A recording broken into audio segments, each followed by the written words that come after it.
நிறைய பேர் நிமோனியாவுக்கு ட்ரீட்மெண்ட் எடுப்பாங்க. டிபிக்கு இப்போ இருக்க 2025ல இதுக்கான அந்த ட்ரீட்மெண்ட் டியூரேஷன் அப்படிங்கிறது லைஃப் லாங் இருக்குமா சார்? இல்லைனா வந்து ஷார்ட் டேர்ம் பீரியட் போதுமா? இல்லை, எனி இன்ஃபெக்ஷன் வந்து பார்த்தீங்கன்னா கேன் பி கில்ட். எந்த கிருமியாக இருந்தாலும் அழிக்கப்பட முடியும், அழித்து காலி பண்ண முடியும், 100% க்யூர் பண்ண முடியும். அதில் டவுட்டே இல்லை. அதனால் நிமோனியா ஃபஸ்ட்டு பிரித்து பேசிடுவோம். ஏன்னா 2 டிஃப்ரெண்ட் டிசீஸ் சொன்னீங்க. ஒன்று நிமோனியா சொன்னீங்க. நிமோனியா அப்படின்றது லங்ஸில் வரக்கூடிய ஒரு பாக்டீரியா ஒரு வைரஸ் இன்ஃபெக்ஷன் தான் நிமோனியா. ஓகே, ஸோ லங்ஸில் வர இன்ஃபெக்ஷன் பேர் தான் நிமோனியா. இப்போ நிமோனியான்னு வரும்போது மேக்ஸிமம் 7 நாள்லேருந்து 14 நாளில் பேஷண்ட் வந்து 100% சரியாயிடுவாங்க. ஓகேங்களா?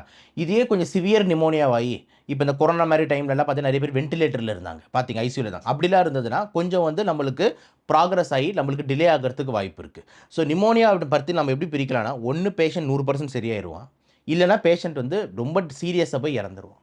2 ஆங்கிள் தான்.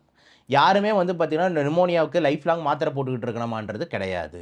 புரியுதா நான் சொல்கிறது? ஒன்று வந்து 100% க்யூர் வீடு, இல்லைனா நம்ம ஃபோட்டோ. ஓகே, இந்த 2 ஆங்கிள் தான் போகும்.